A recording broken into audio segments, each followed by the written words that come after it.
Obrigado, Fabiana. Boa tarde a todos. Vamos dar continuidade, então, ao julgamento dos processos pautados para a tarde do dia 17 de setembro.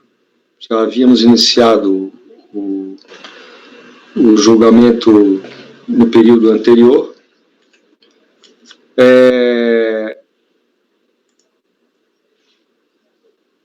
Sessão da primeira turma ordinária da quarta Câmara da primeira sessão de julgamento do CARP, período da tarde, 17 de setembro. Então, estão presentes os conselheiros Cláudio de Andrade Camerano, Daniel Ribeiro Silva, Carlos André Soares Nogueira, Luciano Chihara Arcanjo Zanin, Nelson Quicho, Letícia Domingues Costa Braga, Eduardo Morgado Rodrigues e Luiz Augusto Souza Gonçalves. Para esse período da tarde, nós temos uma sustentação oral relativa a dois processos, itens 116 e 117 de minha relatoria, recorrente Tecnos da Amazônia Indústria e Comércio Limitado. Eu pediria o apoio que apregoasse o processo e chamasse o patrono para a sala de reunião. Queria convocá-lo, presidente.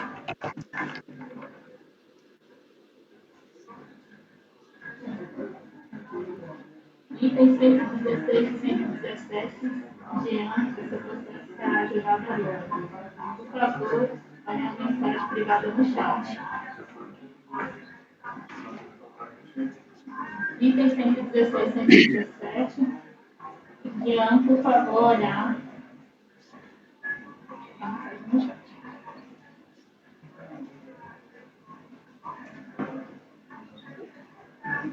Patrono convocado, presidente. Obrigado, Fabiana.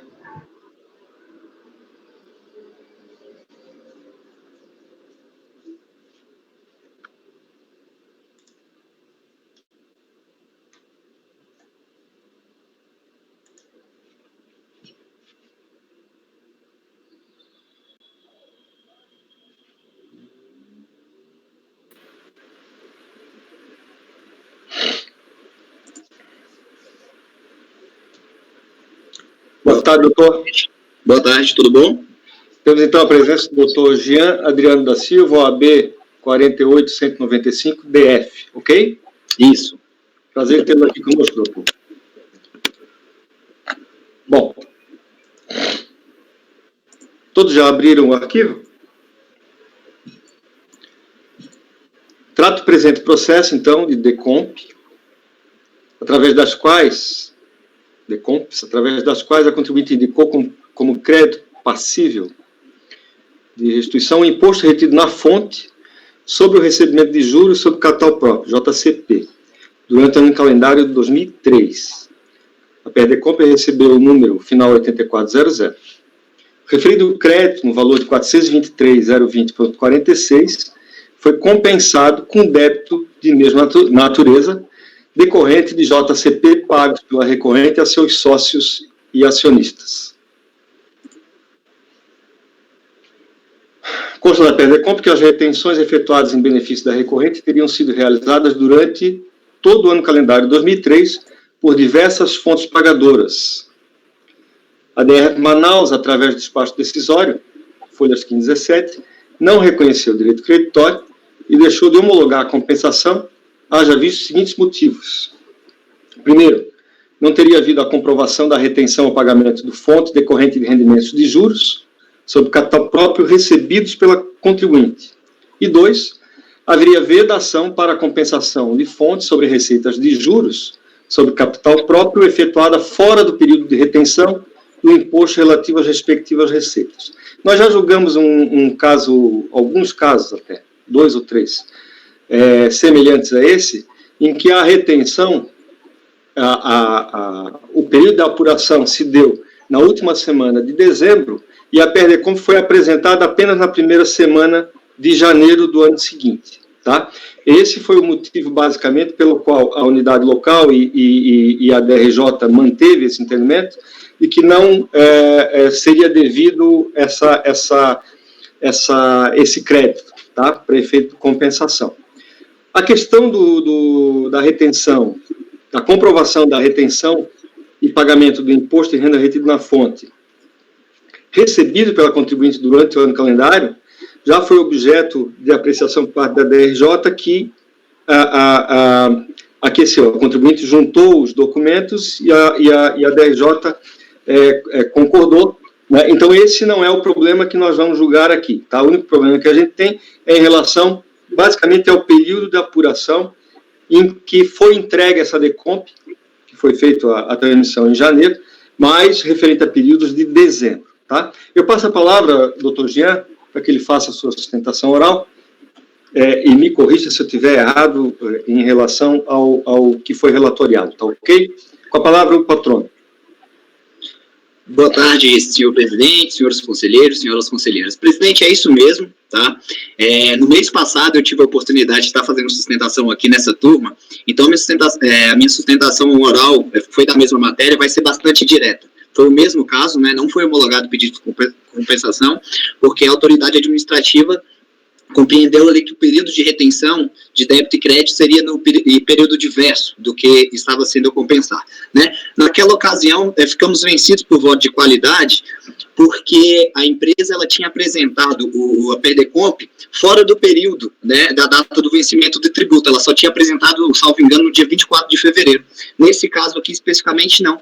Ela apresentou no dia 6 de fevereiro, ou seja, um dia antes do vencimento do tributo, né? Então, a jurisprudência do CARF já segue nesse sentido de a possibilidade da compensação, ainda que seja, né, de homologar a compensação, ainda que seja em período diverso ali, por conta que é ali no final do ano, né, ali no final da última semana de dezembro, não tem como não ser o pagamento ali do tributo, né, na primeira semana de janeiro. Com relação a esse processo, presidente, é basicamente isso. Eu só queria, né, relembrar do julgamento, né, foi em outra empresa, outra situação, mas lá a relatora era a Letícia Zanin, conselheira Letícia Zanin, e por voto de qualidade a gente ficou derrotado, porque teve a questão que levantaram que, embora não pudesse homologar o crédito, teria que reconhecer o saldo negativo, né? E aí ficaria a cargo da empresa pagar a diferença, e foi essa situação que foi colocada.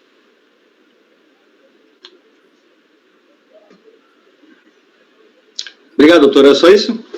Só isso. Com relação a esse processo, só isso. Tem o item 117 também, né? Tá ok, sem problema. Bom, vamos direto ao voto, gente. Só queria fazer uma pequena correção. Primeiro, a DECOMP foi entregue em 6 de janeiro, e não 6 de fevereiro, tá? 6 de janeiro de 2004. Isso, 6 de janeiro, dentro do período. A primeira correção é o nome da conselheira. Nós temos a doutora Letícia Domingues Braga e a doutora Luciana Zanin, tá? Então eu fiz confusão, desculpa, presidente. Tá bom? Desculpa. Sem problema. Bom, vamos ao voto. Inicialmente, o direito creditório não fora reconhecido e a compensação deixou de ser homologada pela unidade de origem por 2 motivos. Primeiramente, não teriam sido comprovadas as retenções indicadas pela contribuinte do PERDECOMP, e, em segundo lugar, a compensação teria sido efetuada em período distinto daquele em que originado o crédito. O PERDECOMP foi transmitido em 6 de janeiro e os créditos têm origem no ano calendário 2003. A decisão recorrida afastou o primeiro argumento, pois considerou que as DIFs juntadas aos autos seriam suficientes para comprovar as retenções que deram origem ao crédito. Entretanto, a decisão recorrida negou o provimento da manifestação de conformidade, pois manteve as conclusões do despacho decisório, no sentido de que a compensação teria sido realizada de forma irregular, eis que declarado em período posterior àquele que originou o crédito. Entendeu a decisão recorrida que os fatos geradores ocorridos entre os dias 28 de dezembro e 3 de janeiro estariam inseridos no período de apuração correspondente à primeira semana de janeiro de 2004.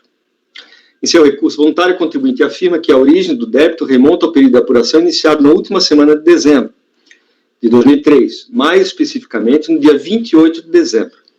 Junto aos autos, cópia do livro diário, que comprovaria o pagamento de JCP e a retenção do fonte em 30 de dezembro de 2003. Matéria objeto de discussão do presente processo obedece os ditames do artigo 9º da Lei 9.249, regulamentado pelo artigo 32 da Instituição Normativa SRF 460/2004, e transcrevo os dispositivos legais. Matéria objeto de apreciação não é desconhecida dessa turma de julgamento. Abaixo reproduz o acórdão 1401-003-983, de 12 de novembro de 2019, da relatoria do ilustre conselheiro Daniel Ribeiro Silva, para fundamentar o meu voto. Está aqui o acordo do conselheiro, ele com certeza vai se lembrar. Ele coloca, eu só vou ler esse primeiro parágrafo aqui, porque ele é fundamental para a nossa decisão, tá? O que diz o primeiro parágrafo do voto do conselheiro? A análise da legislação acima transcrita abre dois caminhos interpretativos. Primeiro, a validade da compensação depende da data de envio da PERDECOMP, que deverá ocorrer dentro do período de apuração do crédito relativo ao fonte, incidente sobre o recebimento de juros sobre capital próprio, que é a conclusão defendida pela maioria dos julgadores prolatores da decisão recorrida. Ou, B, a legislação tributária condiciona o exercício do direito subjetivo do contribuinte à existência de débitos e créditos do fonte nascidos no mesmo período de apuração. E aí ele coloca, entendo como correta a segunda opção interpretativa. Bom, indo além, faço as minhas considerações lá embaixo. O excerto acima se amolda perfeitamente ao caso em apreço, pois o débito compensado e os créditos utilizados têm origem no mesmo período de apuração, ano calendário 2003. Enquanto o crédito teve seu reconhecimento dado pela própria decisão recorrida, a origem do débito está atestada no livro diário, folha 188, que comprova a ocorrência do fato gerador do fonte e incidentes sobre JCPs pagos pela contribuinte a seus sócios em dezembro de 2003. A fixação da data da ocorrência do fato gerador é fundamental para dar a melhor exegese aos dispositivos legais normativos citados alhures. Para este relator, o fato de a legislação ter fixado o vencimento do fonte para o terceiro dia útil da semana subsequente à de ocorrência do fato gerador não significa que a data de ocorrência do respectivo fato gerador fique atrelado àquela semana em que ocorreu. No caso concreto, a semana da ocorrência do fato gerador albergou 2 anos calendários distintos, final de 2003 e início de 2004. Mas o fato gerador em si ocorreu efetivamente no ano calendário de 2003. Por todo exposto, voto por dar provimento ao recurso voluntário para reconhecer o crédito de 423.020,46 e homologar as compensações realizadas até o limite do valor reconhecido. E esse é o meu voto. Fica à disposição.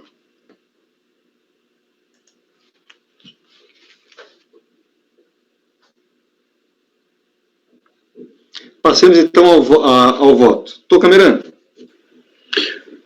Acompanho o voto do relator, presidente. Doutor Daniel. Acompanho, presidente. Doutor Carlos André. Acompanho. Doutora Luciana. Acompanho, presidente. Doutor Nelson. Aqui o 20. Ok. Doutor Nelson. Voto com o relator. Doutora Letícia. Acompanho, presidente. Doutor Eduardo. Com o relator, presidente. Então, temos por unanimidade de votos dar provimento ao recurso voluntário para reconhecer o crédito de 423.020,46 e homologar as compensações realizadas até o limite do valor reconhecido. Vamos ao item 117 da mesma recorrente.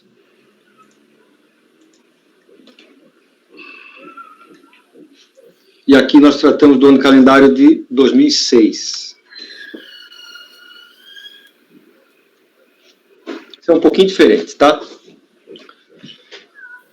Data presente de DECOMPs, através das quais o contribuinte indicou como crédito restituível compensável imposto retido na fonte sobre recebimento de juros sobre capital próprio, durante o ano calendário de 2006.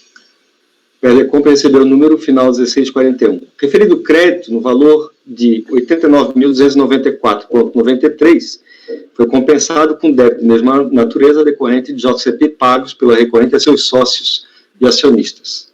Consta da PERDECOMP que as retenções efetuadas em benefício da recorrente teriam sido realizadas durante todo o ano calendário de 2006, por diversas fontes pagadoras. Delegacia da Receita de Manaus, através do despacho decisório, folha 74 e 77, não reconheceu o direito creditório e deixou de homologar a compensação, haja vista que as retenções informadas na PERDECOMP não teriam sido confirmadas na DIF, nem tampouco pelos documentos apresentados pela contribuinte, mediante intimação, juntados aos autos às folhas 42 e 57. E resignada com deferimento à PERDECOMP, a recorrente apresentou manifestação de conformidade 87 a 94 em que aleguem a apertadíssima síntese. Eu vou deixar para o patrono, tá? Mesmo porque as razões de recurso são as mesmas. Tá? E só para dizer que a delegacia de julgamento não reconheceu, negou provimento ao recurso da recorrente. Obviamente, por isso o processo veio parar nessa instância de julgamento. Doutor, com a palavra.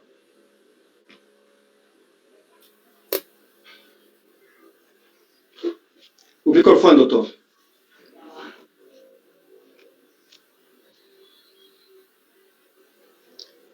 Ainda não? Microfone. Agora sim. Bem, presidente, senhores conselheiros, aqui o imposto, né, tratado também também sobre o IR-fonte decorrente de recebimento de JCP, né, só que o período aqui, como bem destacou o relator, no ano base de 2006, né.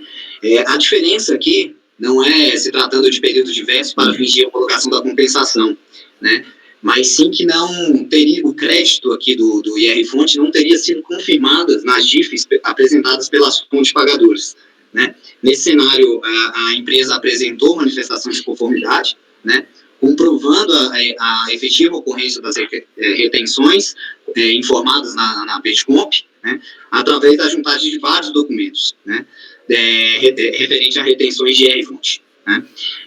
A manifestação de inconformidade, como bem adiantou o relator, não foi acolhida sob o equivocado entendimento de que não teria sido apresentados documentos suficientes que comprovassem a retenção de IR na fonte. No entanto, senhores conselheiros, aqui é o princípio da verdade material, né, deve prevalecer com relação a esse caso, a meu ver, conforme pode ser constatado na página número 3 da PETCOMP, constam os valores que foram retidos pela Petrobras decorrentes do pagamento de JCP, né, e a forma que também foram declarados. Tá? No mesmo sentido, também consta do informe de rendimentos do imposto de renda, de rendimentos financeiros do imposto de renda, né, do ano calendário 2005, emitido pelo Banco do Brasil. Né? Esse documento também foi anexado à manifestação de conformidade. E no mesmo sentido, também consta no quadro de rendimentos sujeito à tributação exclusiva. Né? Ali constam todos os rendimentos líquidos recebidos pela recorrente a título de JCP, das fontes pagadoras, de todas as fontes pagadoras que têm aqui referente a esse processo, né? Essa discussão, não só a Petrobras aqui em discussão. Né? Então, presidente, conforme demonstrado no recurso voluntário, a recorrente ela juntou inúmeros documentos comprobatórios, né, ao processo, né, conforme informe de rendimentos financeiros, no qual consta expressamente o valor recebido a título de juros sobre capital próprio, né, bem como o livro diário do ano de 2006 também, com registro do débito de IR-fonte, né, do período ali de janeiro a março de 2006. Né. Também consta a autoridade administrativa, importante ressaltar também, que ela desconsiderou um valor de 11.037 retido na fonte quando do recebimento também de JCP, deliberados no ano de 2005 por ações em nome da Votorantim Celulose e Papel S.A. Tá? O débito também consta devidamente registrado na folha 135 do livro diário do ano calendário de 2006. Tá? Por essas razões, presidente, aqui pede que prevaleça o princípio da verdade material, né, por meio de todas essas documentações, ficou comprovado aqui o crédito que foi recebido, o crédito de IR-fonte que foi recebido aqui a título de JCP das empresas pagadoras. Tá? Obrigado. Obrigado, doutor. Bom, a questão trazida à apreciação desse colegiado é puramente probatória. Enquanto a recorrente alega ter carreado aos autos todas as provas necessárias à caracterização do seu direito ao crédito, a autoridade julgadora, a qual, ao contrário, entendeu que tais provas não seriam passíveis de acatamento. Tá? Isso porque verificou que a parcela mais significativa do aludido crédito não se referiria ao ano calendário de 2006, e sim ao ano anterior, 2005. Também constatou a autoridade julgadora que, no caso dos rendimentos recebidos da empresa CEMIG, inexistiriam valores retidos em relação ao mês de junho de 2006, conforme indicado pela contribuinte na PRDCOMP.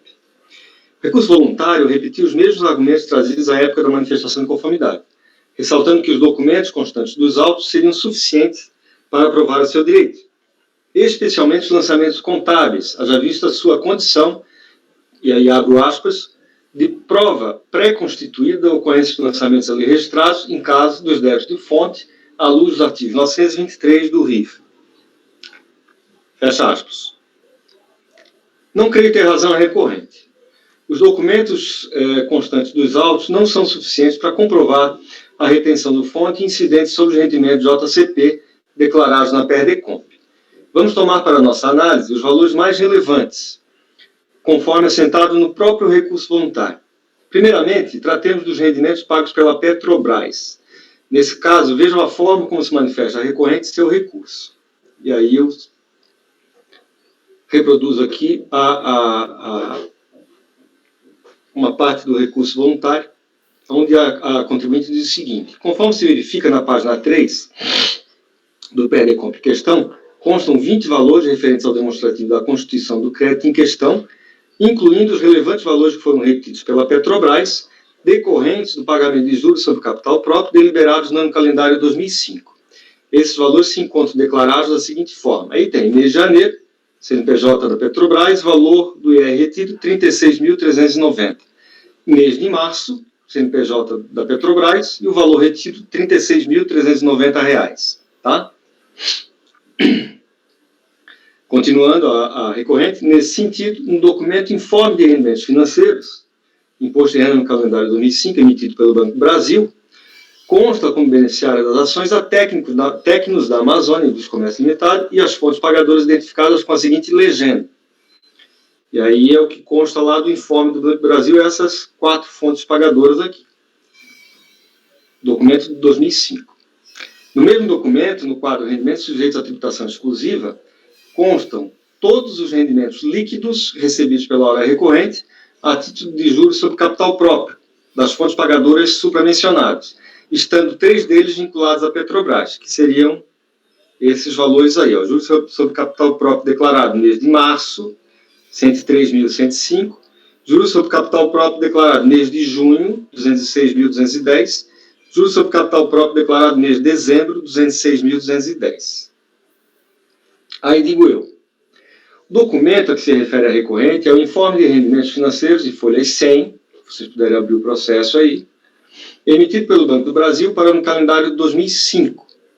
Aqui, a primeira inconsistência das alegações recursais, justamente o ano calendário que se reforma o informe de rendimentos, pois foi este o motivo principal aventado na decisão recorrida para desconsiderar tal informação. A recorrente não fez nenhuma contradita quanto a essa fundamentação, pois quero crer que se confundiu ao ler a decisão recorrida, dando-lhe interpretação equivocada. Se não, vejamos. Eu estou repetindo as palavras da recorrente, tá? O que ela disse? Agregando ao acima exposto, no sentido de que houve, obviamente, a retenção dos valores de 36.390, quando do recebimento das 2 parcelas de juros sobre capital próprio em questão, através da instituição financeira, Banco do Brasil, cumpre frisar que tais retenções foram devidamente lançadas no livro diário da hora manifestante como débitos. Livro este do ano calendário 2006 e não 2005, como indevidamente alegou a delegacia de julgamento no acordo recorrido. Bom, aí venho eu e digo, quer fazer crer a contribuinte que a decisão recorrida teria se referido ao livro diário, quando se manifestou a respeito dos documentos juntados aos autos referentes ao ano calendário 2005. Mas não foi isso que ocorreu. Vejam a forma como a decisão recorrida se manifestou a respeito. Aí diz ela, no caso específico temos, item 2 lá, os informes financeiros de declarantes que constam anexos à manifestação de conformidade são relativos ao ano calendário 2005, nos casos do Banco do Brasil, Tractebel Energia, Brasil Telecom e Votorantim Celulose. Volto eu e digo, também quer fazer crer a recorrente que houve, e aí abro aspas, que houve, obviamente, a retenção dos valores de 36.390 quando do recebimento das 2 parcelas de juros sobre capital próprio em questão, através da instituição financeira Banco do Brasil. Fecho aspas. Não há nada de óbvio no caso, pois os documentos constantes dos autos não comprovam a retenção do imposto de renda retido na fonte incidente sobre juros de capital próprio, que teriam sido recebidos pela recorrente no ano calendário de 2006. Ao contrário, diante do informe de rendimentos financeiros emitido pelo Banco do Brasil, tais rendimentos teriam sido recebidos em 2005, e não no ano de 2006. Outra inconsistência das alegações da recorrente diz respeito às parcelas que foram recebidas da Petrobras a título de JCP. Vejam acima a informação constante do documento emitido pelo Banco do Brasil, onde consta o pagamento de 3 valores a saber. Aí tem, eu repito, aquela mesma informação que eu coloquei lá em cima, estou repetindo aqui embaixo. Juros sobre capital próprio, declarado no mês de março, 103.105, mês de junho, 206.000, mês de dezembro, 206.000. Vem, digo eu, mas a recorrente alega que recebeu apenas 2. Justamente os que estão grifados acima, no valor de 206.210, que, segundo o referido documento, se refeririam aos meses de junho e dezembro. Entretanto, no parágrafo anterior, ao demonstrar os valores que teriam sido retidos, como vimos acima, os valores informados foram os seguintes, e aí nas palavras da recorrente: mês de janeiro, 36.390, mês de março, 36.390. Então me veio a dúvida a respeito de quantos pagamentos foram recebidos, em quais meses foram quitados e quais valores deveriam ser aproveitados. Com os documentos acostados aos autos, aliados às confusas alegações da recorrente, é impossível chegar a uma conclusão definitiva. Para reconhecer o crédito solicitado, há que se ter certeza e liquidez da sua existência, o que, no caso, convenhamos, está muito difícil de se confirmar. Portanto, no caso dos alegados créditos oriundos da Petrobras, não há como deferir a pretensão da recorrente. Em relação aos valores que teriam sido pagos pela empresa Votorantim Celulose Papel S.A., alega a recorrente que o informe de rendimentos e posição acionária, anexado à manifestação de conformidade, abro aspas, deixa clara e expressa a retenção na fonte no valor de 11.037,72. Fecho aspas. Trata-se de documento de folha 105, que também se refere ao calendário de 2005, portanto, também não serve às pretensões da recorrente. Por último, cita a recorrente os valores que teriam sido retidos pela empresa CEMIG, no importe de 5.367,15. O respectivo informe de rendimentos consta das folhas 104, comprova o pagamento de 17.693 a título de JCP, com retenção de 2.653,98 relativamente ao mês de janeiro de 2006. A decisão recorrida não reconheceu o referido crédito, pois não há convergência entre o valor declarado na PRDCOMP e o constante do informe de rendimentos. Também não há coincidência em relação ao mês em que teria sido pago o rendimento. Na PRDCOMP foi declarado no mês de junho de 2006, enquanto no informe de rendimentos consta o mês de janeiro. O recurso voluntário é absolutamente silente em relação à motivação adotada pela decisão recorrida. Portanto, voto por mantê-la incólume. Além de não trazer nada de novo no recurso voluntário em relação à manifestação de conformidade, a recorrente insiste na tese que os valores lançados na sua contabilidade, a exemplo dos registros constantes no livro diário que acostou aos autos, as folhas 113 e 135, abro aspas, obviamente serve de prova pré-constituída da ocorrência dos lançamentos ali registrados, em caso dos débitos de fonte à luz do artigo 923. Digo eu, lê do engano da recorrente. A presunção de legitimidade da escrita contábil não é absoluta. Ela requer o respaldo de documentação idônea que a confirme nos termos do artigo 264 do Decreto 3.099, Regulamento do Imposto de Renda. Não há como emprestar validade aos registros contábeis sem que estejam acompanhados de documentação coincidente em datas e valores, a lhe dar guarida. E não importa o valor objeto da exigência, tampouco o percentual ou a proporção que tal valor tem em relação aos registros contábeis. A contabilidade deve espelhar com exatidão os fatos que regem a situação econômica e financeira da entidade, e essa exatidão se transfere aos documentos que lhe dão lastro. Por todo exposto, voto por negar provimento ao recurso voluntário. Fico à disposição, senhores.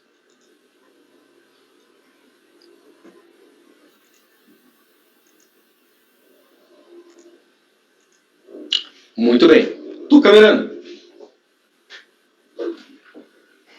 Eu acompanho o voto do relator, presidente. Doutor Daniel. Com relator, presidente. Doutor Carlos André.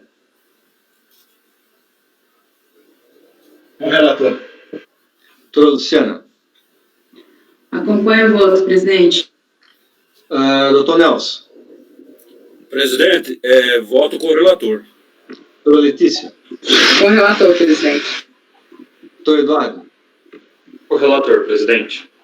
Muito bem, então temos por unanimidade de votos negar provimento ao recurso voluntário. Ok, doutor?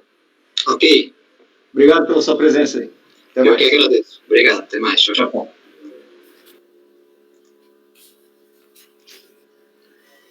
Muito bem. O conselheiro Daniel já tinha julgado um processo, eu acho que aquele processo a que me referi era da Tecnos, mas não era a mesma empresa, era a sócia. Era técnico também, eu acho. Não, era a Tecnos também, mas não era essa Era, sim. Era outra. Entendi. E o problema era o mesmo. Do primeiro processo. Se for assim, você invalida a possibilidade de compensação, né? Normalmente o JCP é deliberado para pagar no final do ano, quando você está encerrando, que aí você vê o lucro para distribuir. Se você exigir que faça dentro do mesmo mês, antes do vencimento do tributo, aí você acaba... Muito bem. Dito isto, vamos ao item 128. Dr. Carlos André Dilceu Bach.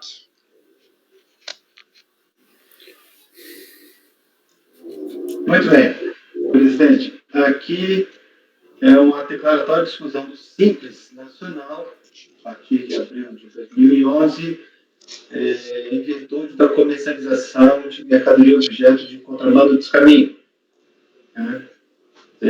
Houve uma representação elaborada pela DRF de Cascavel, da qual deu-se notícia da autuação do sujeito passivo com perdimento de mercadoria de procedência estrangeira, sem a devida comprovação do regular ingresso em território nacional, conforme o auto de infração, controlado no processo final 14.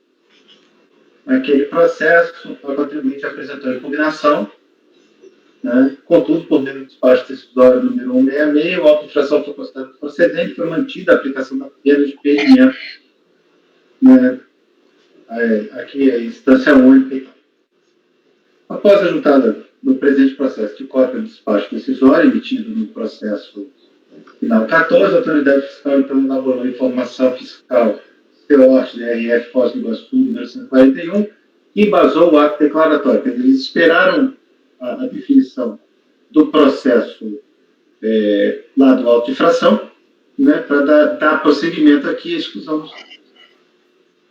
Bom, aqui a questão é uma questão fática, que vai ser discutida pelo contribuinte. Então, apresentou uma manifestação dizendo o seguinte: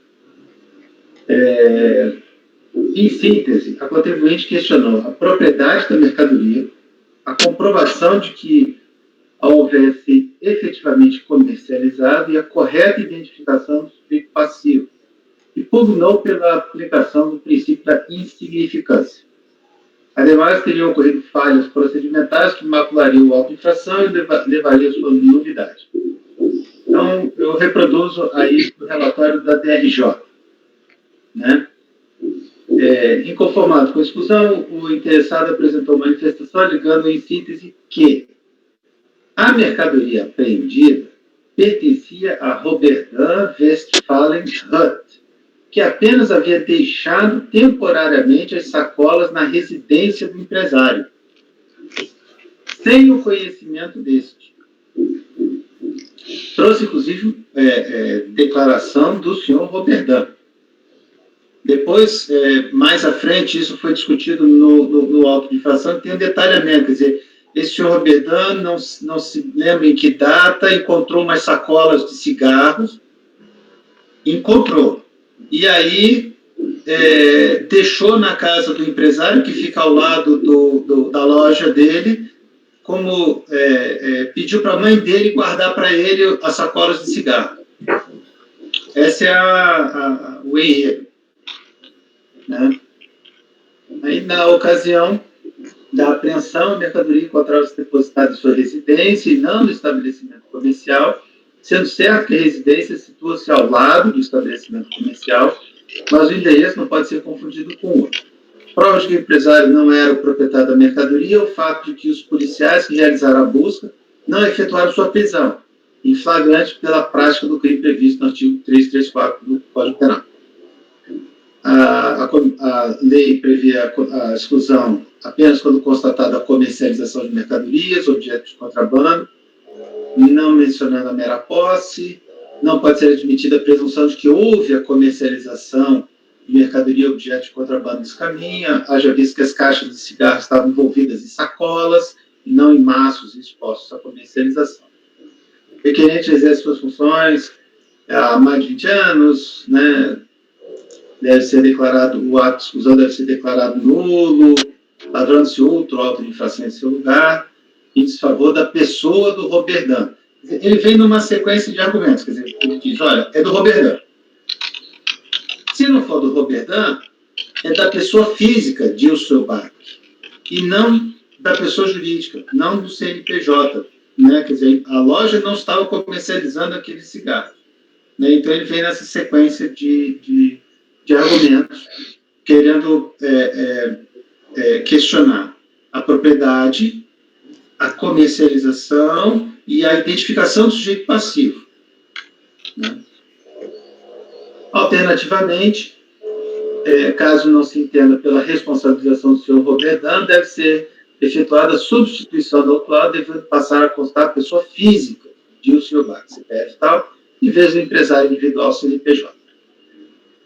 Então, aí tem uma série de argumentos que não me parecem tão relevantes nesse momento. A manifestação foi julgada improcedente.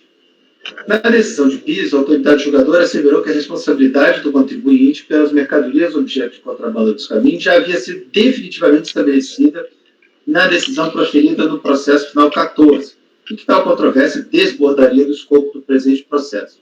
Ademais, diante dos fatos narrados, o julgador de piso entendia que, no mérito, não assistia razão. Conformado com a decisão de piso, o contribuinte interpôs recurso voluntário. Reiterou as alegações da manifestação de inconformidade e pugnou pela aplicação de efeitos ex nunc ao ato declaratório. Né? Então, aí pediu a nulidade do processo, o reconhecimento da inexistência de responsabilidade, a alteração do polo passivo da autuação, a aplicação do princípio da insignificância e a produção dos efeitos a partir da data da ciência do ato declaratório. Requerer também juntada de novos elementos de prova, além daqueles que instruíram a peça recursal, como a oitiva da requerente das autoridades fiscais e policiais. Bom, após isso acho que é importante mencionar, o contribuinte recentemente juntou aos autos a decisão proferida no processo final 61, da DRJ de São Paulo. O processo trata da multa por infração às medidas de controle relativas a fumo, cigarro e charuto.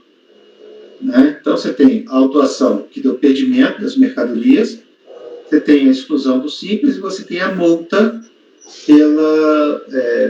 da legislação de controle do cigarro estrangeiro. Lá naquele processo, a DRJ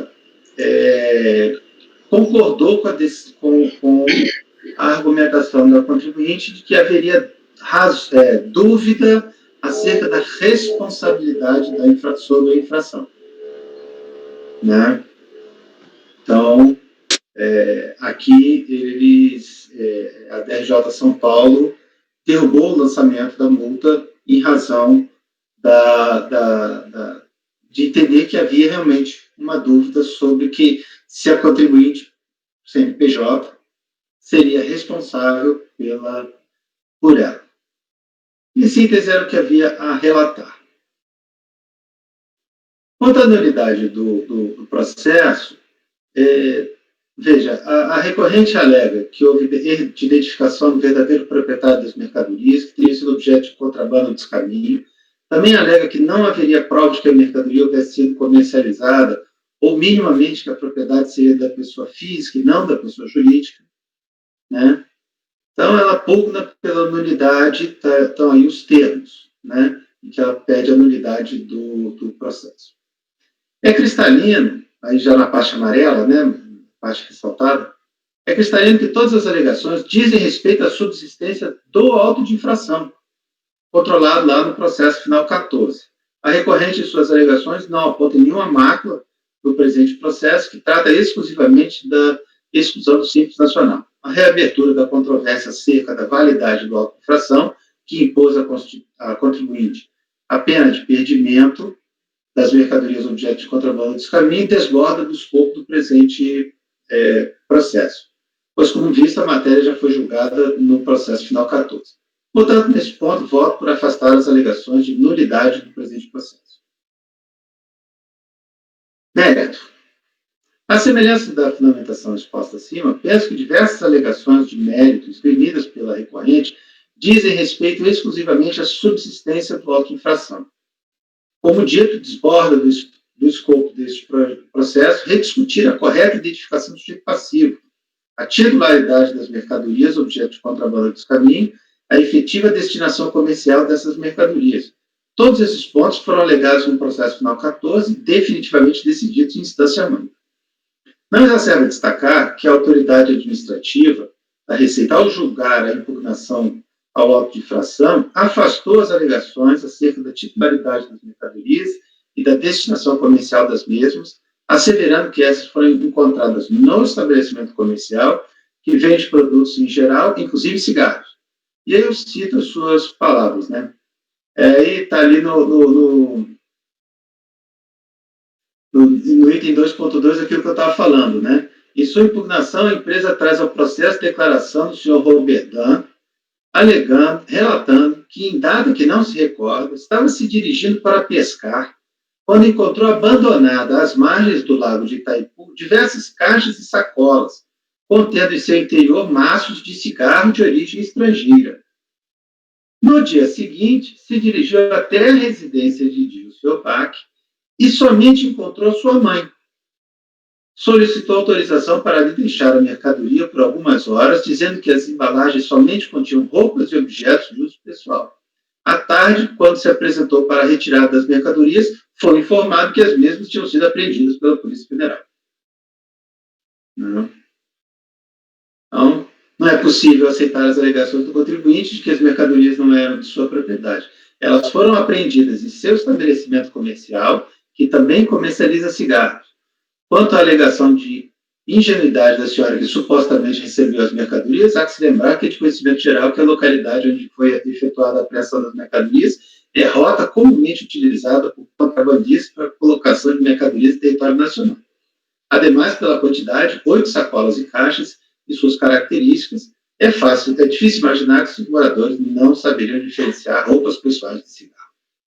Assim, no presente processo, tomo como ponto de partida a situação jurídica constituída por meio do auto de infração, se tornou definitivo na esfera administrativa. Reproduz o trecho do documento, a parte que narra a situação das mercadorias e a responsabilidade por elas. Eu vou passar por cima disso. Destarte, com a devida vênia, em relação à DRJ São Paulo, que adotou entendimento diverso no processo final 61, tenho que devam ser afastadas as alegações contidas nos seguintes tópicos do recurso voluntário, que tratam exclusivamente de matéria afeta a subsistência do auto de infração. 1. Quanto à identificação do proprietário das mercadorias apreendidas. 2. Da confusão entre a pessoa física e o empresário individual. Passo a apreciar as alegações atinentes ao princípio da insignificância e o momento em que a exclusão de ofício deve passar a produzir efeito. Aqui, na questão do princípio da insignificância, eu estou afastando, né, dentro do julgamento administrativo, o princípio da insignificância típico do direito penal não tem aplicação na espécie, que trata de mera exclusão administrativa de regime de tributação simplificado facultativo, ou seja, não se trata aqui de norma penal, mas de infração às regras que conformam os requisitos para que os sujeitos passivos possam usufruir de forma opcional de um regime de tributação simplificado. Ademais, não é dada à autoridade administrativa deixar de aplicar a norma legal cogente de exclusão de ofício quando verificado o caso concreto a hipótese normativa. Então, estou afastando. Em relação à produção de efeitos, também não preciso me alongar, produz efeitos desde do mês em que identificada a comercialização das mercadorias. A juntada de novas provas e oitiva de requerente e de testemunhas eu estou afastando também, porque desnecessárias. Então, voto por afastar a arguição de nulidade do processo, definir o pedido genérico de juntada de novas provas e de realização de diligências, e no mérito por negar provimento ao recurso voluntário. Por essas e outras, viu, doutor Carlos André, que eu sinto saudade da fiscalização, né, às vezes, porque a gente vê coisa, né, nesse mundo, né, e na fiscalização você vê muita coisa, né, muita história, né, você vê muita coisa. Quem será que é esse Roberdan aí, hein? Pois agora. Enfim. Alguém tem alguma dúvida para tirar com o conselheiro? Não havendo, doutor Camerano, por favor, senhor voto. Acompanha o relator, presidente. Doutor Daniel. Presidente, só deixar aqui registrado que eu realmente não sei como é que um profissional tem coragem de redigir essas razões aí, essa versão numa defesa. Acho que o direito de defesa e ampla defesa é um direito constitucional, mas acho que existem limites. Querer, na verdade, fazer a administração pública de palhaço, de certa forma. Então, acompanho o relator, presidente. É interessante, né? Todos nós aqui fizemos direito. Uma das primeiras coisas que você aprende no curso de direito, ética, por exemplo, ética profissional, é que você tem que defender o seu cliente dentro dos limites, né? Dentro dos limites daquilo que ele deve ser apenado, né? Mas dentro dos limites daquilo que é razoável, né?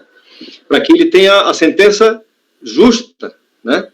Não mais, né? Menos até tudo bem, mas não mais do que aquilo que seria justo.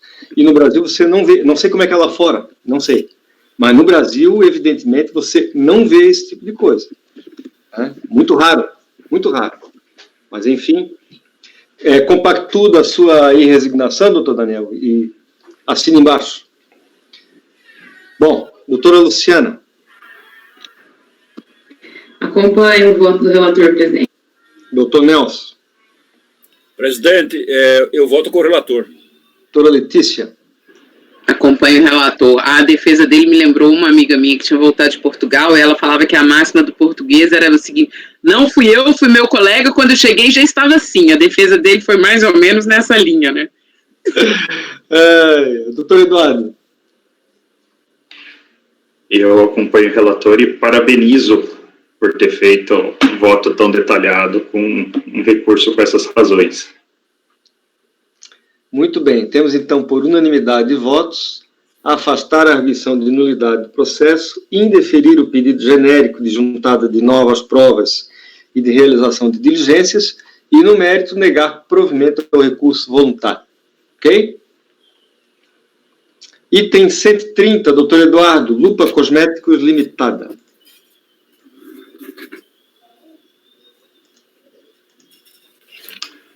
Posso começar? Pode começar. É uma exclusão de simples também oriundo de apreensão de mercadorias irregulares. Podemos ir direto para o voto? Eu acho que ali dá para entender bastante claro o que aconteceu. Teve uma declaratória executiva, excluindo a recorrente por comercializar mercadorias, objetos de contrabando ou descaminho. Conforme a auto de infração com apreensão de mercadorias número tal, folhas tais, a equipe de repreensão aduaneira deu cumprimento à ordem de vigilância e repressão OVR número tal, comparecendo ao estabelecimento interessado com o intuito de verificar a regularidade fiscal de mercadorias de origem ou procedência estrangeiras depositadas ou expostas à venda. Foram identificadas mercadorias não acobertadas por documentação fiscal adequada, tendo sido apreendidas. Posteriormente, a contribuinte foi intimada para apresentar a documentação que comprovasse a origem e regularidade das mercadorias apreendidas e não compareceu na data designada para o deslacre, né? Igualmente, conforme consta na decisão de piso, não houve impugnação ao processo que tratou da pena de perdimento das mercadorias, conforme PAF número tal. A recorrente viria a justificar sua revelia pelo baixo valor dos bens apreendidos. Não me recordo de cabeça qual era o valor exatamente das mercadorias, mas não era um valor efetivamente alto. Todo o tempo, sua defesa se resume em trazer argumentos que tentem desconstituir a exclusão do simples, independentemente da não comprovação da regularidade fiscal dos bens apreendidos. A recorrente alega que os auditores não teriam respeitado, aspas, o critério da dupla visita, fecha aspas, conforme previsto no artigo 55 da Lei Complementar 123 de 2006. Conforme bem salienta a decisão de piso, este artigo está inserido na seção da referida Lei Complementar que dispõe sobre o acesso à justiça do trabalho, e se refere expressamente aos aspectos trabalhistas, metrológico, sanitário, ambiental, de segurança, de relações de consumo e de uso e ocupação do solo das microempresas. Assim, de plano, desde que não se trata de da matéria em tela, portanto, inaplicável. Ainda invoca que a fiscalização a teria feito acreditar que o único efeito da não comprovação da regularidade das mercadorias apreendidas seria seu próprio perdimento. Assim, dado o baixo valor das mesmas, teria deixado de apresentar tal comprovação. Primeiramente, além de não haver provas de tal indução a erro, não é aceitável no ordenamento jurídico que determinado contribuinte se excuse dos efeitos da lei alegando desconhecê-la. De qualquer forma, independente da não comprovação para fins de apreensão e posteriormente perdimento da mercadoria, tão logo foi cientificada do presente ADE, a interessada teve a oportunidade de apresentar tais provas tanto nas instâncias inferiores quanto nesta. Não apresentou qualquer alegação ou mínimo indício de regularidade. Ainda tenta imputar ao fisco o desrespeito ao dever de agir com lisura, lealdade e boa-fé, por ter permitido o transcurso do prazo de aproximadamente 2 anos entre a autuação que apreendeu as mercadorias e a exclusão do simples. Segundo ela, esse procedimento acarretaria prejuízos pelo tempo que operou e formou seus preços dentro da sistemática do simples, e terá que pagar tributos pelo regime da operação normal de forma retroativa. Ora, tal alegação não serve para ilidir a correção da exclusão em virtude de infração cometida pela própria interessada. Os limites temporais em que a administração pública deve atuar já estão definidos por regras próprias de prescrição. Dentro desses limites objetivos, a autoridade fiscal é livre para atuar da forma como lhe for conveniente. Novamente, não assiste razão à recorrente. Por fim, contesta a desproporção entre os valores das mercadorias irregulares perto dos prejuízos que lhes serão causados, invocando para tantos princípios constitucionais da razoabilidade e proporcionalidade. Insta a lembrar que o Simples Nacional trata-se de um regime especial que, como tal, possui suas regras e requisitos específicos que devem ser seguidos para sua fruição. Não pode a recorrente simplesmente deixar de respeitar parte desses requisitos e pretender a sua manutenção apenas porque entende que terá grandes prejuízos se for excluída, ao menos não sem que tenha havido alguma situação excepcional que justifique o descumprimento da regra. No presente caso, como já dito, a recorrente não apresenta qualquer explicação para a total ausência de documentação regular das mercadorias que comercializava. Pelo contrário, apenas tentou elidir os efeitos de sua infração por argumentos indiretos. Ademais, o CARF é muito fixo em entendimento vinculante sobre a impossibilidade do julgador administrativo afastar a constitucionalidade de normas, conforme se expressa na súmula CARF número 2 que eu cito. Eu coloco isso no final só para complementar, porque ela acaba, nessa defesa que ela faz, ela acaba invocando razoabilidade, proporcionalidade, legalidade, uma série de princípios constitucionais que, ao seu entender, faria ser relevante a gente esquecer a infração e manter ela no simples. Conforme os senhores veem pelo voto, objetivamente não teve nenhum argumento, nenhuma prova, nada que dissesse que a mercadoria que foi encontrada disponível para venda no estabelecimento dela estivesse regular. Nenhuma nota fiscal, nenhuma escritura, nenhum registro de entrada, absolutamente nada.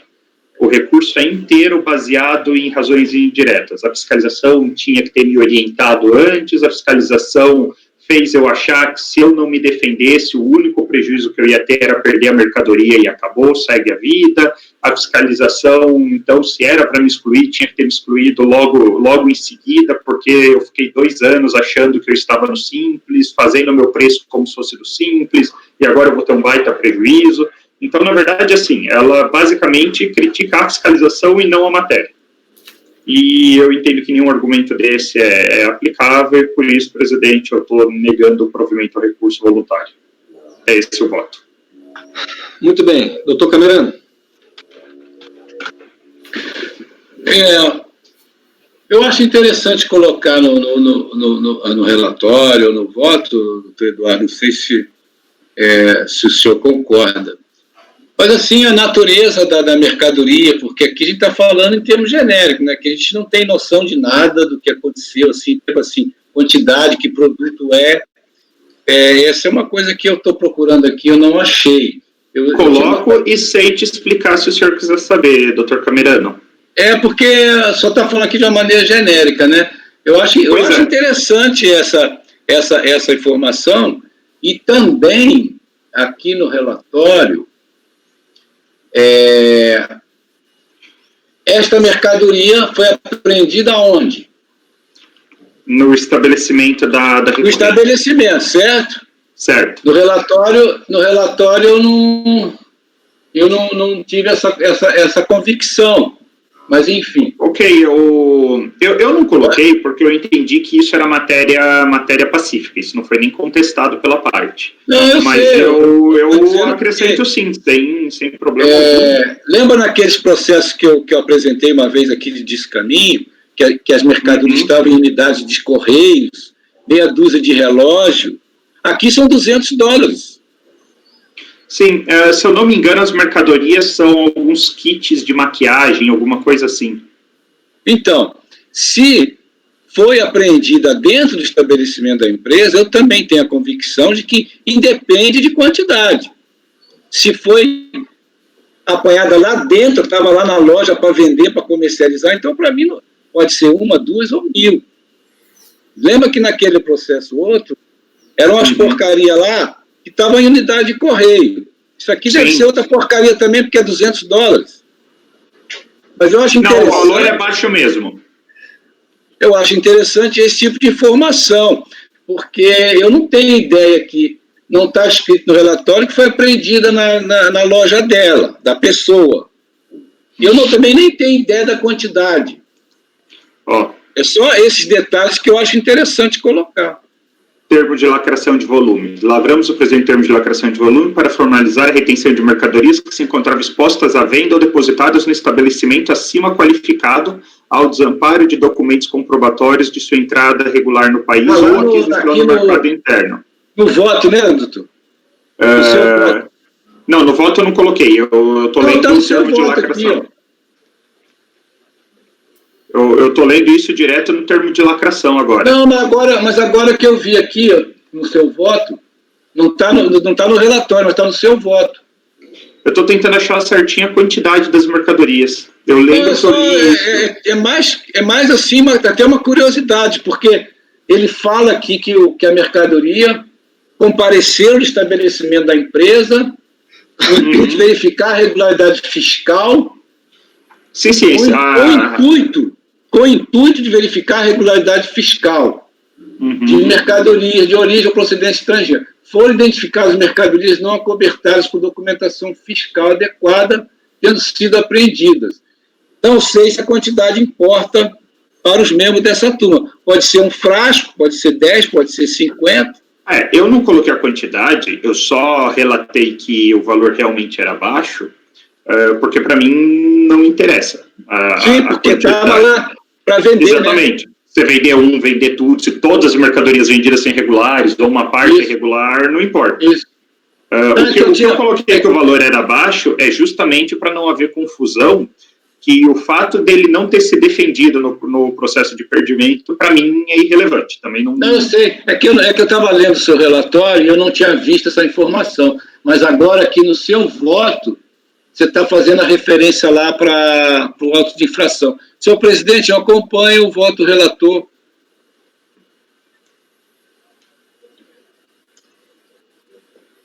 Muito bem. Eu só estou olhando aqui o... Produtos L'Oréal, hein? Kerastase. Produtos L'Oréal. O termo de constatação. Aqui é L'Oréal Professional, Kerastase, Matriz e Redken. Esse negocinho deve ser umas coisinhas para dar $200? Não, o pior que isso, quando eu fiz o voto, eu vi, é coisa pequena mesmo. Não, quanto a isso, o volume é pouco mesmo, se isso for relevante para alguém. Não... Camerano, eu vou te dizer o quanto foi apreendido, Camerano. Pelo que consta em termos de constatação. Fala aí. Sim. Um shampoo e 2 máscaras de origem estrangeira. Não, mas peraí, tem 1, 2, 3, 4 marcas. Tem que ter pelo menos 4 produtos apreendidos. No termo de constatação só tem isso aqui. Eu acho interessante a gente fazer esse debate para até criar uma jurisprudência aqui na turma, né, se for o caso, que independe de quantidade, quando a mercadoria é encontrada lá para comercializar dentro da loja, né? Isso é que eu não sei se todos vão concordar com isso. Enfim. Só adicionando um comentário. Uma coisa assim que também me ajudou a formar o convencimento é que, como eu falei, a contribuinte, ela nem sequer ela trabalha essa questão. Por exemplo, você vende uma prateleira inteira de shampoos. Aí você pega 1 unidade, 2 unidades ali que não tem uma nota fiscal cobertando, o contribuinte consegue trabalhar com isso. Assim, olha, provavelmente foi algum erro, eu perdi a nota, eu não estou conseguindo achar. Teve alguma situação, às vezes eu comprei um lote de 100, veio 102, eu não percebi. Você consegue trabalhar essa questão e tentar mostrar que foi um erro e não um descumprimento. Uhum. Só que aqui, como eu deixei bem claro no recurso, não houve nenhuma impugnação nesse sentido. Em momento algum, a contribuinte sequer verbalmente defendeu que o produto estava correto ou que houve um erro. Ela tenta, digamos assim, ela ataca o procedimento fiscal. Ela diz que o fiscal tinha que ter ido 2 vezes, ela diz que o fiscal tinha que ter informado ela diferente, ela diz que o fiscal, mas ela nem sequer falou, não, isso aqui foi um mero erro, eu lancei errado, desculpa aí, isso aqui não era para deixar a exposição, nada. Porque é bom a gente discutir esse tipo de coisa, porque vão aparecer vários processos assim aqui. Então, assim, se tivesse tido algo nesse sentido, talvez a gente pudesse analisar sobre outra ótica. Dá uma margem para a gente discutir a coisa, né? Na realidade, viu, o desenrolar, o desenlace desse processo se deu da forma como se deu por conta da revelia por parte da contribuinte, entendeu? Aqui a quantidade é ridícula, tá? Pelo que eu estou vendo aqui, tá? Mas, formalmente falando, o processo seguiu o seu curso de forma, aparentemente, pelo que eu estou vendo aqui, de forma regular por conta da inação do contribuinte. Tá? Mas, presidente, essa questão aí, o senhor está se referindo à autoinfração lá? Eu estou me referindo ao de apreensão. Mas a apreensão, normalmente, você vê que os outros processos também, eles nem se defendem, porque a mercadoria não tinha documentação mesmo. Mas, enfim, eu acho que a defesa lá não tem uma influência muito significativa aqui no âmbito da legislação do Simples. Pode apresentar outros argumentos aqui, né? Se ele apresentasse a defesa aqui no Simples, eu não veria problema nenhum ele não ter se defendido no perdimento. Eu tentei deixar isso claro na decisão, que para mim não tem vinculação nenhuma nesse ponto. Só antes de passar aqui a palavra para o doutor Carlos André, estou abrindo auto-infração. No caso do auto-infração, tem a relação das mercadorias aqui. Na realidade, são várias unidades, tá? Álbum de fotografia, 1 creme, 2 cremes, 3 cremes, um espelho, 3 estojos de maquiagem, total $200. Tá? Esse é o total da apreensão que foi feita. Se você... Bom, para especificar bem. Doutor Carlos André. Não, apenas em razão dessa discussão, eu me lembro do caso, foi mês passado, né, doutor Camirano, que foi trazida essa sua questão, ali, pela quantidade, pelo fato de ter sido apreendido nos Correios, não ficava evidente a destinação comercial. Isso. Eu acho que esse é um critério importante. Diferente de quando se identifica a mercadoria dentro do estabelecimento, mesmo que em estoque, e em especial quando o estabelecimento comercializa habitualmente aquelas mercadorias, né? É isso. Bom, já colhi o voto do doutor Camerano. Doutor Daniel. Presidente, acompanha. O Simples, ele já é um sistema especial de tributação, né, beneficiado para microempresas, então acho que essa restrição para fins de exclusão, ela, além de didática, né, ela é necessária.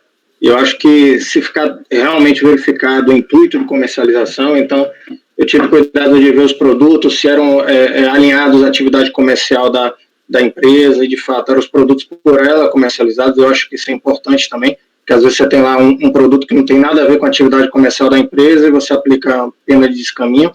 Então aqui não, aqui podia ser do Roberdan, esse produto lá que podia ser cigarro, né, lá na loja do cosmético, né, então, enfim, aqui não, aqui claramente realmente é um produto de descaminho que estava lá para venda, então acho que isso daí fica claro e acompanha o relator. Doutor Carlos André. Sim, eu acompanho o relator para manter o despacho decisório assinado pelo doutor Ari Silvio de Souza. Ô, doutor Ari! Sim. Que ano foi isso? 2014. 2014, que espetáculo! Meu grande amigo, doutor Ari. Muito bem. Havaiana dos bons, né? Bom, muito bom. Foi 2012 o perdimento. 2014 é esse processo aqui. Sim, o despacho decisório foi em 2014. Despacho decisório de exclusão, né? Doutora Luciana. Acompanhe, presidente. Doutor Nelson. Acompanho o voto do relator.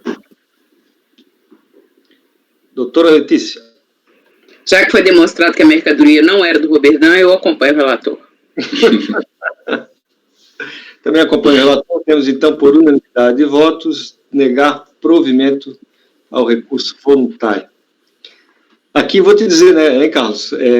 Acho que aqui a fiscalização deu um tiro na água, porque, de certo, foi feita pela equipe de repressão aqui de Florianópolis, da alfândega de Florianópolis. Certo, fizeram uma denúncia lá que vendia milhões e milhões e milhões de mercadoria estrangeira lá, e quando chegam, não encheram nem uma caixinha de papelão. Provavelmente pegaram algum distribuidor vendendo sem nota e foram atrás de todos os clientes. Enfim. Vamos lá. Item 131, doutora Letícia, DM, Comércio de Alimentos Limitado. Bom, ato de exclusão do Simples. A manifestante contesta em síntese sua exclusão sob argumento de que não tomou ciência, pois foi recebida por pessoa não habilitada. Requereu seja reconsiderada a decisão. A delegacia indeferiu o pleito sob o argumento de que não foi cientificado a exclusão não procede, visto que consta aviso de recebimento tanto da exclusão quanto do despacho de indeferimento, e mais contundente ainda, o contribuinte só quitou o débito em 2004. Inconformada, a contribuinte apresentou recurso a este colegiado, alegando em síntese que em 1995, por razões que não sabe precisar, deixou de recolher PIS e COFINS no mês de abril, que em 1997 solicitou e teve deferida a sua inclusão no Simples, nele permanecendo e cumprindo suas obrigações tributárias até 24 de fevereiro de 2001, quando, por meio do ato declaratório 0332679, do qual até hoje não tem formal conhecimento, foi excluído do referido regime. Que não sabendo de tal exclusão, continuou cumprindo suas obrigações no regime do Simples até 2004, Quando, ao necessitar CND, tomou ciência da inscrição em dívida ativa e recolheu os valores em aberto no ano de... Deve ser 2005, eu acho que eu coloquei a data errada. Deixa eu fazer uma pequena parte, só um instantinho. Eu não estou vendo o arquivo aqui na sua pasta. Não está na minha pasta? Não. Eu tô lendo na minha aqui, mas eu achei que eu tinha colocado aí, desculpa.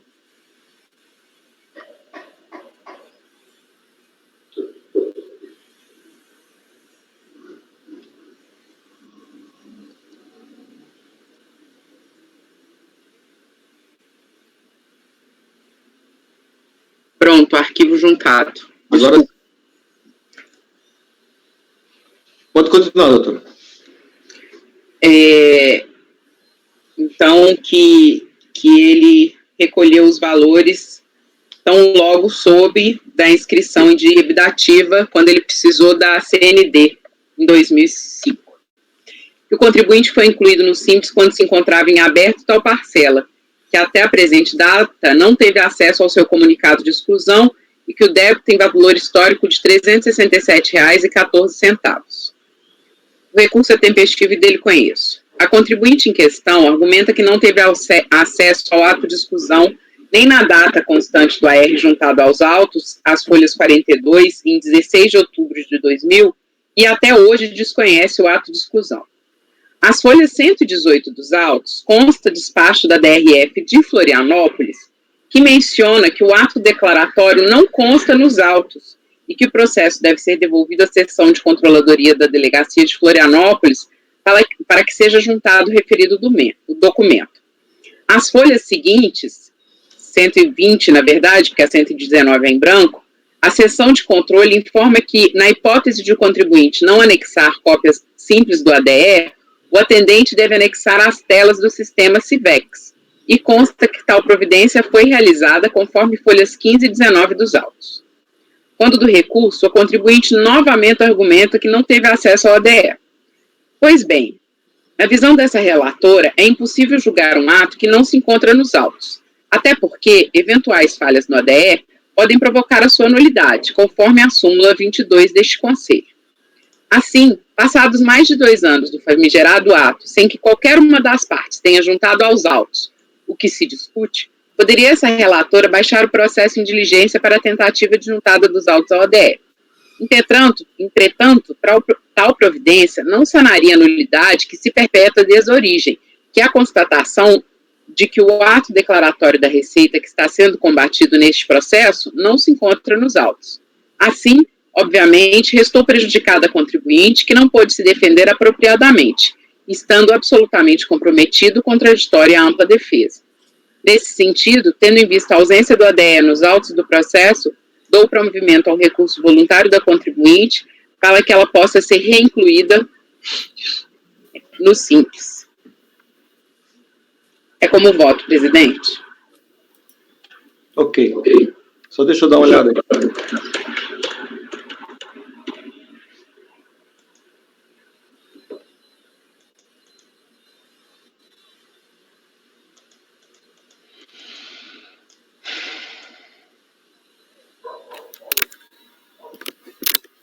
Que espetáculo, hein?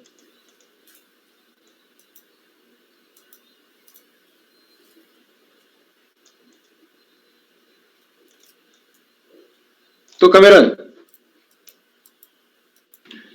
Então, senhor presidente, fizeram uma bagunça nesse processo. O processo está até arquivado. Ele já tinha pago esse débito aí. Tinha pago, o processo estava arquivado. Estava arquivado. E tem um despacho da DRJ de Florianópolis, solicitando que a unidade de origem anexasse o ADE nos autos. A nossa DRJ lá aqui de Florianópolis, né? Né, doutor? Aí o que aconteceu? A unidade de origem disse que o extrato CIVEX é suficiente. Não xinga. Que é suficiente para resolver. Não xinga. Oi? Não xinga. Aí, o que aconteceu? A DRJ de Brasília lá foi na onda. Diz que sim, que é suficiente, que o Instituto não precisa da ADE, não. Então eu acho que eu queria só destacar isso daí, que para mostrar realmente que o pobre do contribuinte sofreu muito isso aí. Muito bem. Doutor Daniel. Com a relatora, presidente. Doutor Carlos André. Com a relatora. Doutora Luciana. Acompanha a relatora, presidente. Doutor Nelson.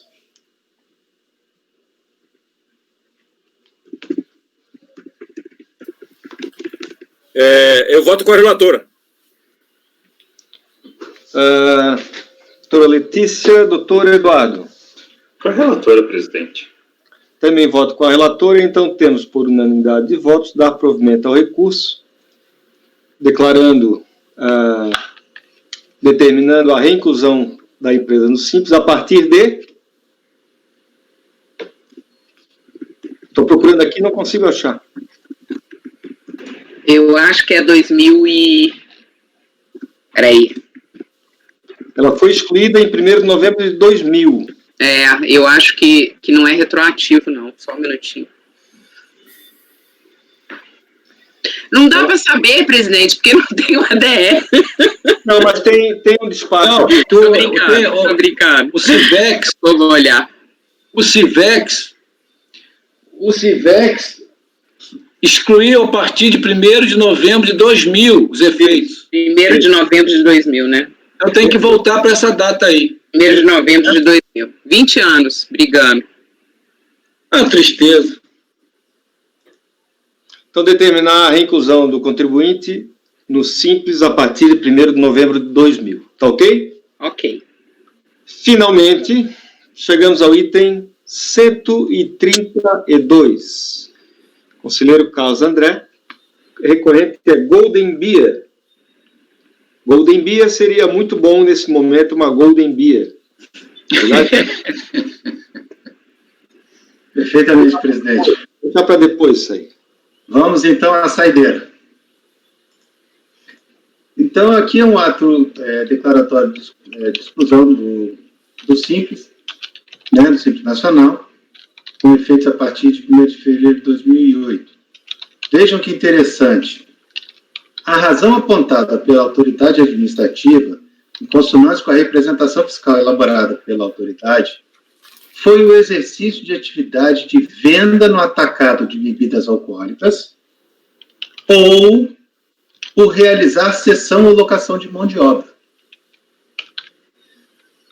A fiscalização não conseguiu chegar à conclusão de qual das duas atividades a empresa desenvolvia, mas, como ambas seriam vedadas, né, ela fez o ato de exclusão assim. Desta forma, o contribuinte teria incorrido nas vedações opção do Simples Nacional dos incisos 10 e 12 do artigo 17 da Lei Complementar 123. Resignado com a decisão administrativa, apresentou manifestação. Então, eu reproduzo parte do relatório aí da autoridade julgadora, que trata das alegações, né? Então, nulidade do ato, não se pode concordar diante do flagrante equívoco e interpretação distante da realidade, impreciso e antijurídico, enfim, tem bastante alegação aí. Na primeira instância, a manifestação foi julgada improcedente, está aí a emenda.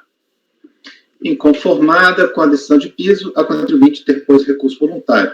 Em essência, reiterou as alegações aduzidas na manifestação de inconformidade. Eu destaco aí o cerceamento do direito de defesa da autuada, o objeto social da recorrente, que, segundo ela, é transporte rodoviário de carga. E, em seguida, o contribuinte passou a contestar a existência de um grupo econômico. Vocês vão ver ali que existem outras empresas que essas sim vendem cerveja no atacado, que a fiscalização entendeu formar um grupo econômico. Por fim, nesse tópico, a contribuinte contestou a conclusão da fiscalização de que realizaria atividade de cessão ou locação de mão de obra. Neste ponto, o contribuinte aduziu que não haveria subordinação dos empregados. Ela contestou as atividades apontadas pela fiscalização. nulidade do auto de infração. Oi? Impossibilidade de efeitos ex nunc no ato declaratório executivo de exclusão do Simples Nacional, ofensa ao princípio da isonomia e inadequações do regime do Simples. Então, eu sintetizei porque a questão de mérito é a que importa aqui para o deslinde da matéria.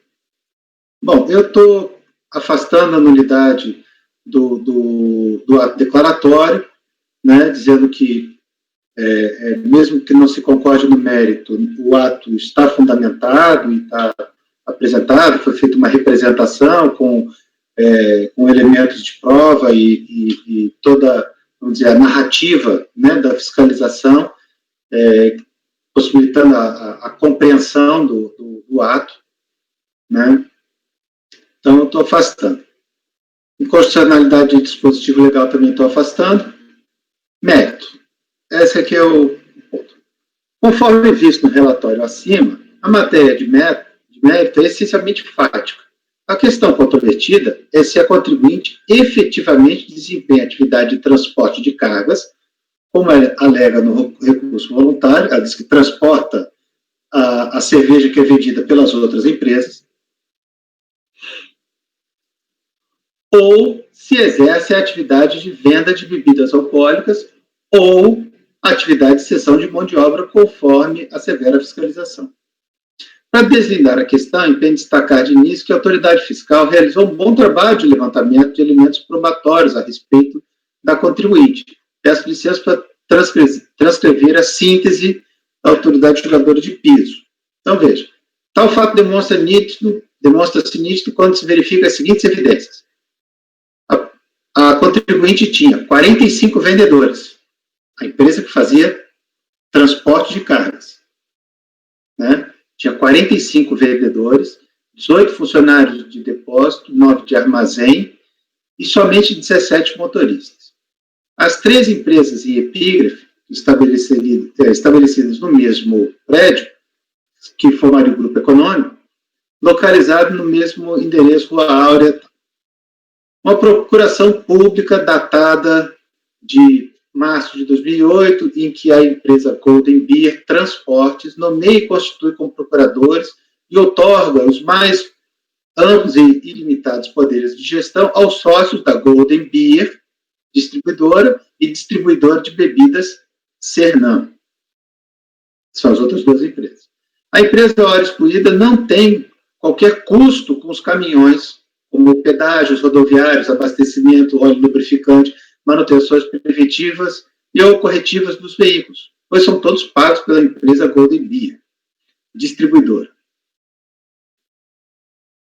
A empresa hora excluída não tem qualquer custo com o imóvel que ocupa, tais como manutenção do imóvel, com limpeza, dedetização, etc. O procurador Cesare, deve ser, né? Serino Júnior, sócio da Golden Beer Distribuidora e da distribuidora Cernam, assina todas as declarações firmadas pela empresa em resposta aos termos de intimação. As 3 empresas possuem um contador responsável pelo preenchimento das declarações, etc. A única tomadora de serviço da empresa hora excluída é a Golden Beer Distribuidora. Né? Então, vejam a quantidade de elementos de prova que a fiscalização levantou. Observado o conjunto dos elementos probatórios, o que se pode concluir é que a contribuinte é administrada de fato pelos sócios da Golden Beer Tri e Bebidas Cernam. Vejamos, funciona o mesmo endereço e tal. Destarte, não há qualquer autonomia econômica, financeira, operacional, gerencial entre a contribuinte e as outras 2 pessoas jurídicas, pois sem essas a contribuinte não é capaz de realizar qualquer atividade econômica. Em síntese, a separação entre a contribuinte e as empresas Golden Beer, Tri e Bebidas Cernam é meramente aparente, meramente formal. O que se pode concluir, a partir desses elementos de prova, é que a contribuinte foi constituída utilizando-se interpostas pessoas e que é administrada efetivamente pelos sócios das outras 2 empresas. Muito bem. Tais fatos violam a legislação de regência e impõem a exclusão de ofício da contribuinte do Simples Nacional, conforme o artigo 3º, parágrafo 4º, 5 e do artigo 29, 4, ambos da lei complementar, está aí a legislação. Destaco que a fiscalização chegou a mencionar essa matéria passando a representação. Aí o trecho. Todavia, não foi essa a motivação do ato administrativo. A motivação explicitada no ato administrativo de exclusão foi a realização de atividade vedada. Como é disso, a validade do ato administrativo está inexoravelmente vinculada à motivação apontada pela autoridade administrativa para sua edição. No caso, a razão da exclusão não foi a constituição por interpostas pessoas, mas a realização de atividade econômica vedada.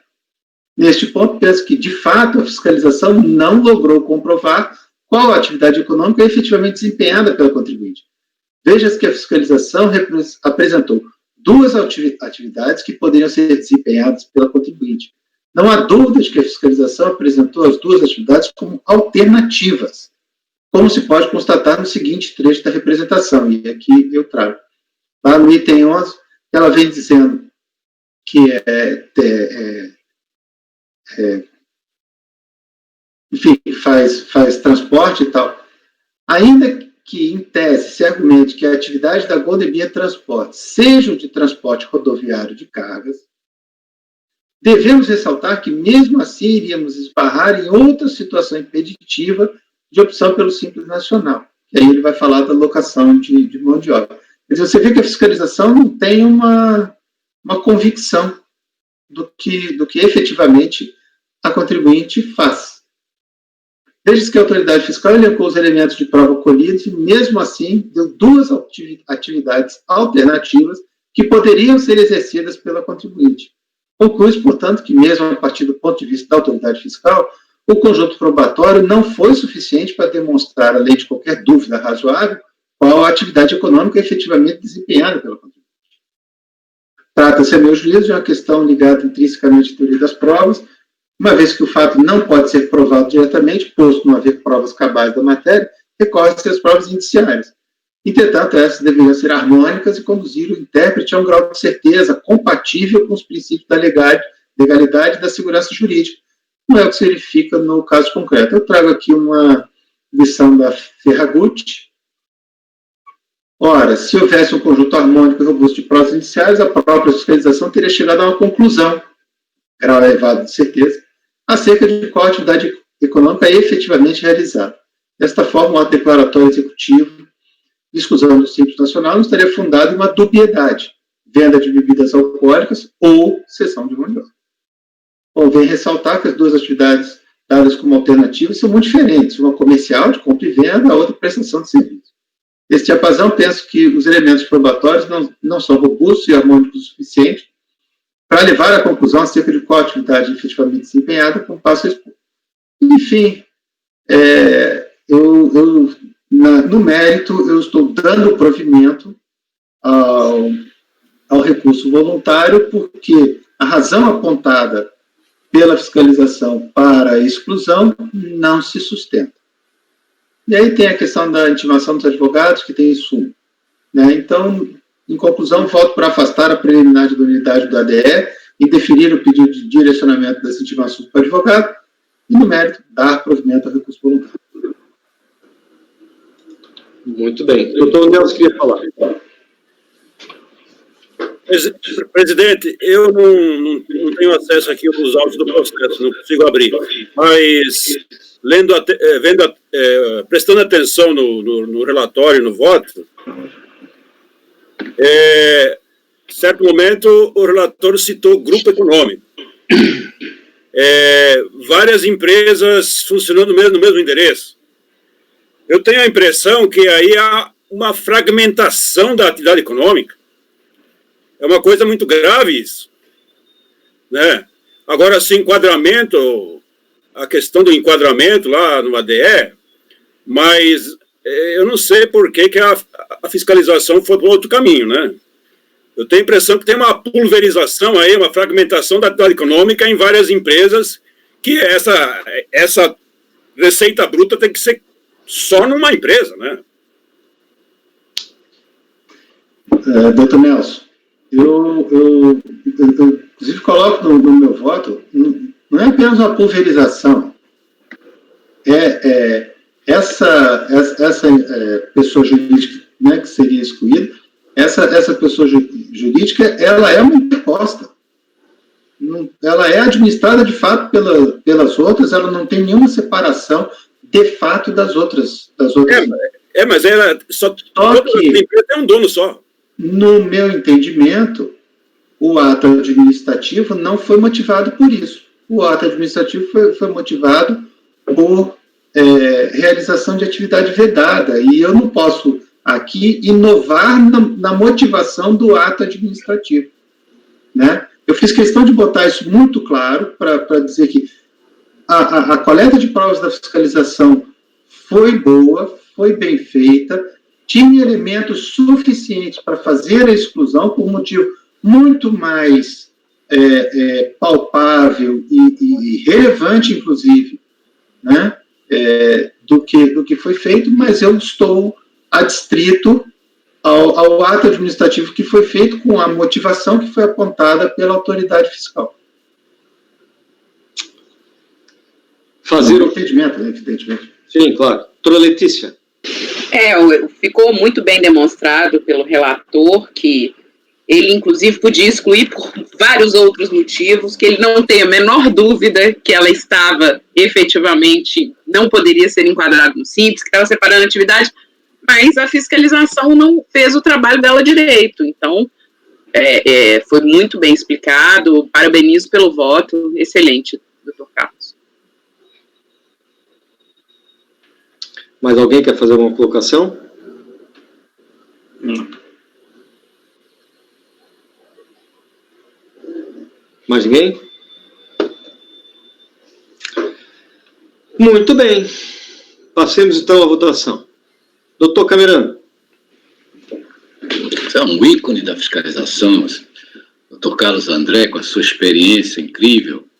Parabenizo também o voto pela clareza de suas argumentações, coerência nos seus argumentos, interpretação legítima da legislação.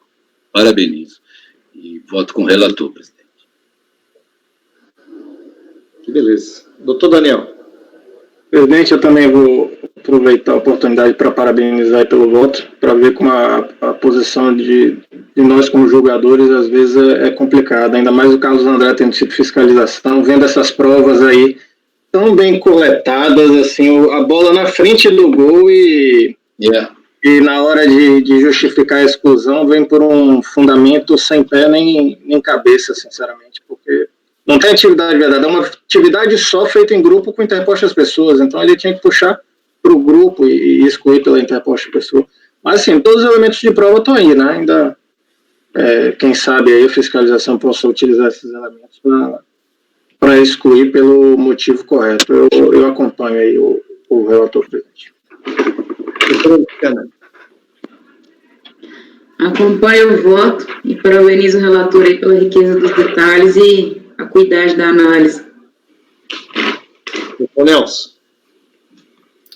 Presidente, como eu lamento muito ter que exonerar, afastar o lançamento, porque a gente não pode passar atestado de idoneidade numa situação dessa, né? Mas, infelizmente, o auto de infração pecou. É lamentável isso, e eu só tenho que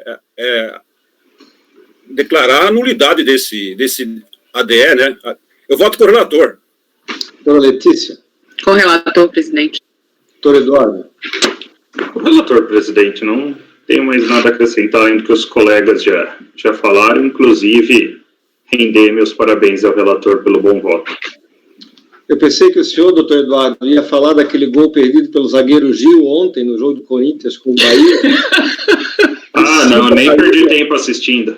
Em cima da linha do gol, um cruzamento que era só ele. Aqui foi a mesma coisa. O cara tá na cara do gol, tá com tudo para fazer, né? Aí bate no ossinho do tornozelo, tá entendendo?